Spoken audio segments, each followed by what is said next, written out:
Big topic. But talking about the question about leadership and the question about families and dynasty and kingdoms and all this, तो recent एक जो हमें एक चीज़ नज़र आ रही है that दुनिया ये forecast कर रही है कि China would be the leading superpower and would increase its economy above that of the United States before, after 2030, within the next 10 years. And it seems like the democratic system has had a lot of cracks in it, but they weren't apparent. और अब जाके 21st century में, in the wake of social media, in the wake of all this technology, तो अब हमें जाके असल applications पता चल रही हैं डेमोक्रेसी का, what sort of a good thing it is or what sort of a evil thing it is. And on the other hand, the leading system that we have in our world is of China, which is sort of a capitalist system, but they also semi-capitalist, समझ लो.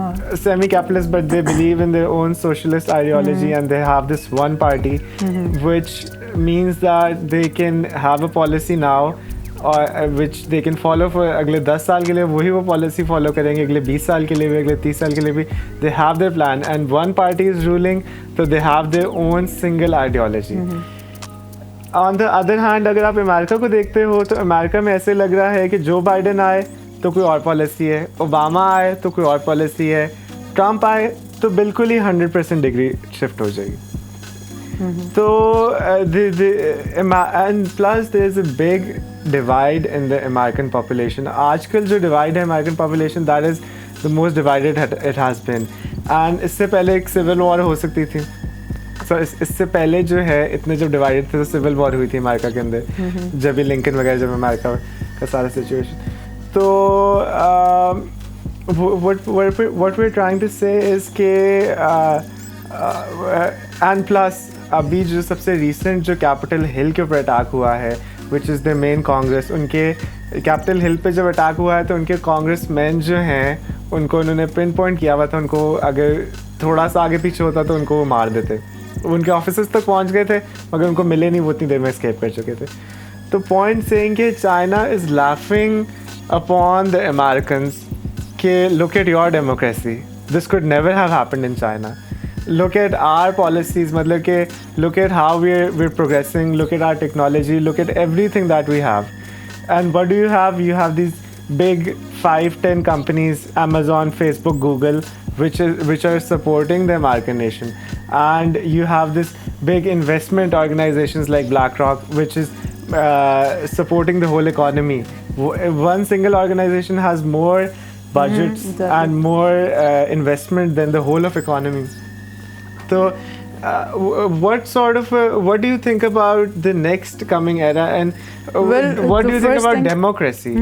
Is democracy the way forward? And Pakistan is also democratic nation. Yeah, most of the countries of the world espouse democracy as the right way of government, but the thing is that democracy as in itself एक कोई complete system नहीं है.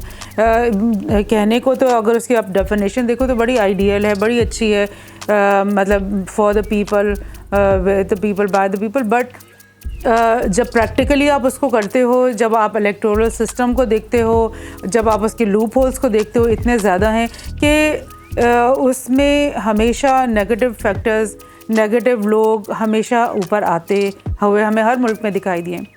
और democracy ही के ऊपर एक बहुत अच्छा सर्वे हुआ 1-2 साल पहले अमेरिका के अंदर, बिकॉज़ अमेरिका को सबसे दुनिया का बड़ा डेमोक्रेटिक मुल्क वो अपने आप को पोस्ट करता है.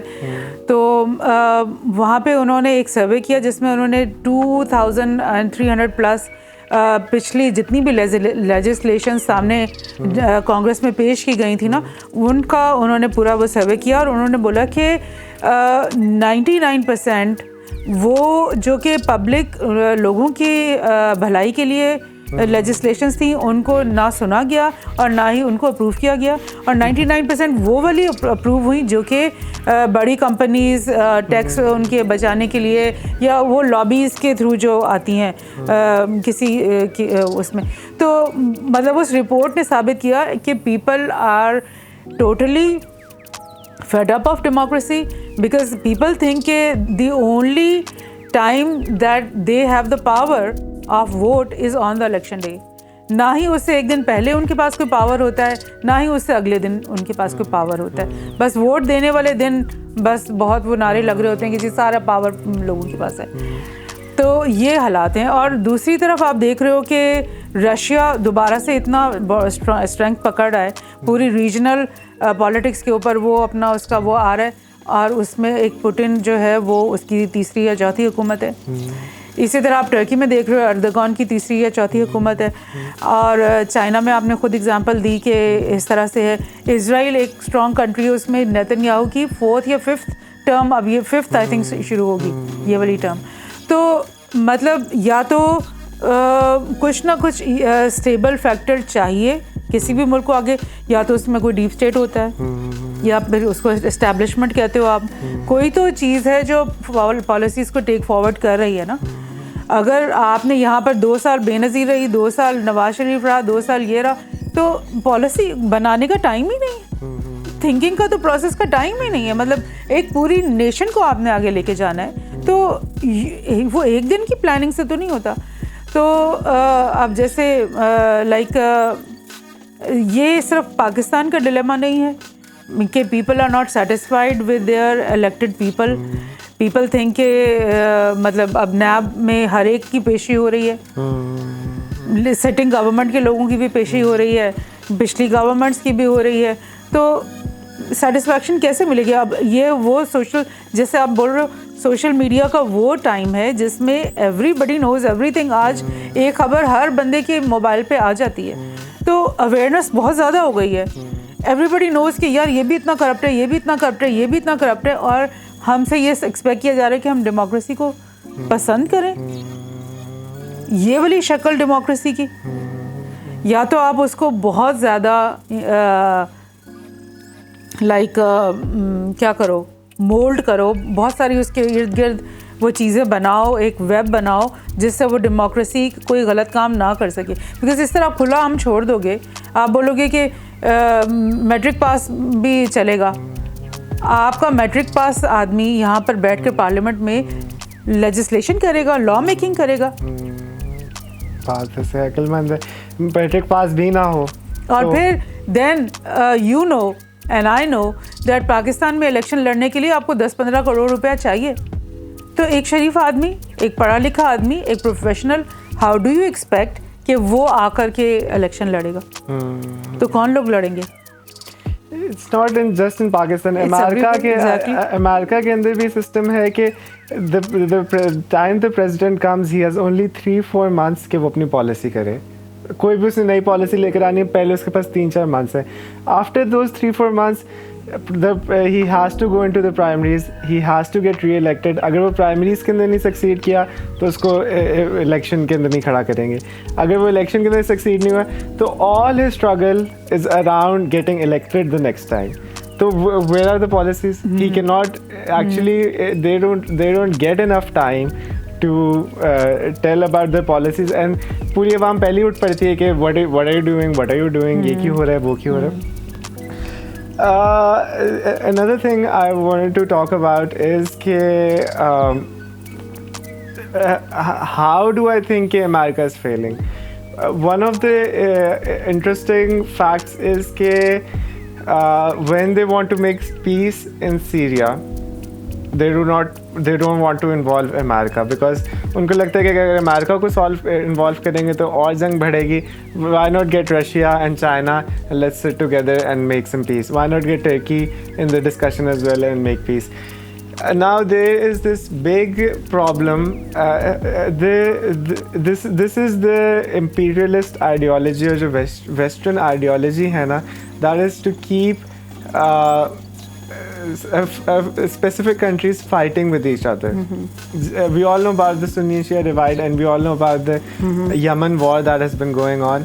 Now, when Biden came, Biden said, aane se pehle, he said that he would end this war against Yemen in Saudi Arabia, and he would talk to the Saudi prince and the royal family ke we need to stop this war. But what actually has happened is that he has doubled down on the Yemeni people. When millions of them are starving, when there's a famine over there, he says कि ये जो terrorists हैं, these are the terrorist people, kill them in half the amount of time. So the point is that that is what America is really about. That is what the face of America that we have seen. On the other hand, China has just made a deal in Iran for $400 billion, for which Iran will export its oil to China for the next 20 years. $400 billion is a very big deal. And before that, Iran was involved with India a bit, but India के साथ वो, क्योंकि India के अपने एक हैं motives और India के साथ Iran के motives नहीं involve हो रहे थे. Point saying is that Saudi Arabia and Iran एक proxy जंग लड़ रहे हैं यमन के अंदर. Now when China is already with the Saudis, ये तो हमें पता है बड़े से दोस्ती थी, and when now they are also friends with Iran, that means that they want to, and they have a very big power in ending the war in Yemen, in ending the conflict between Iran and Saudi Arabia. अगर Iran का conflict solve हो गया तो in other words Pakistan का भी बहुत ज़्यादा conflict solve हो गया, क्योंकि अगर ईरान का चाबहार पोर्ट ऊपर आता है तो गवादर ऊपर नहीं आता. CPEC is like our next thing जो हमें पाकिस्तान को जिसकी ज़रूरत है बहुत ज़्यादा, जो हमारे इंफ्रास्ट्रक्चरल नीड्स को पूरा कर सकता है. तो पॉइंट इज़ कि China is now looking like a stabilizing power between these countries, while when we thought that America was the big brother and America and European Union and all these European countries could fix our problems, they actually made it worse and they kept it that way कि हम लोग जो है under power है. And now ये Russia and China and Turkey are coming in and they're shifting the power and people, America still has the reserve currency. America still has the biggest army in the world, but people have a shift in their ideology that they cannot rely on America. Biden said कि मैंने Iran के साथ दोबारा nuclear deal करनी है. What did Iran say? कि तुमने मेरे साथ ओबामा के टाइम पर पहले भी न्यूक्लियर डील की थी, तब तुम फिर गए. I cannot trust you again. I cannot waste my time with you. That's what Iran replied. Right. So,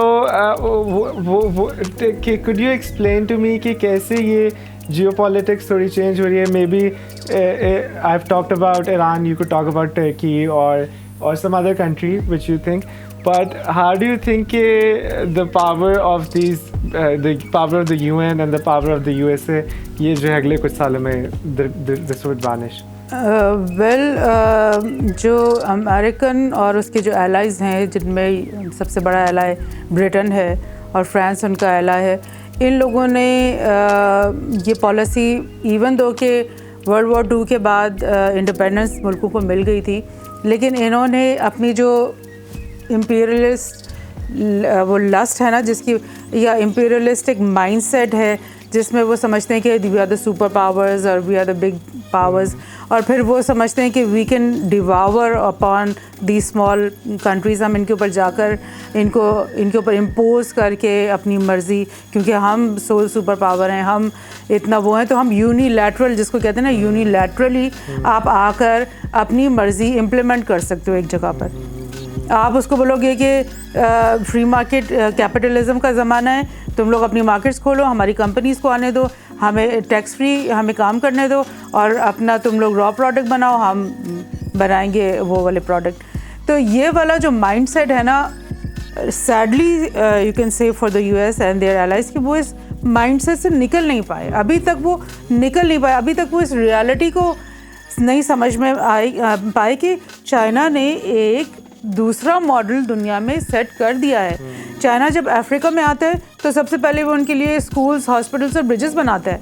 वो ऐसी चीज़ें बनाते हैं जिसको उसने लेकर वापस नहीं जाना.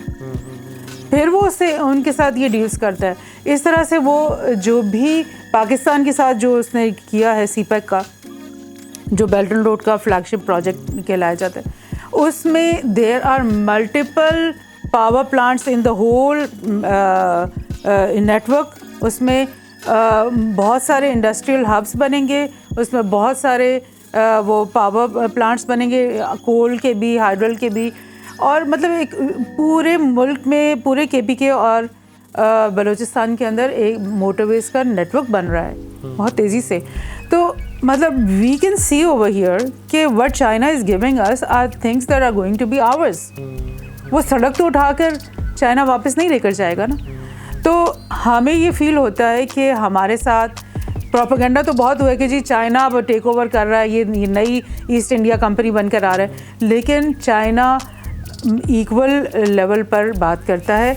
जाहिर है वो इतना इन्वेस्ट करेगा, दे वांट सम रिटर्न्स, ऐसी बात नहीं है, but we are going to grow together. इसी तरह बेल्ट एंड रोड रशिया में भी चल रहा है, पूरे यूरोप के तक जा रहा है, मतलब उसकी बहुत हर जगह वो फैला रहा है, अफ्रीका में फैला रहा है। तो पीपल थिंक ये एक नया मॉडल उनके सामने आ गया कि यार इस तरह भी काम हो सकता है। तो why then go for European investments.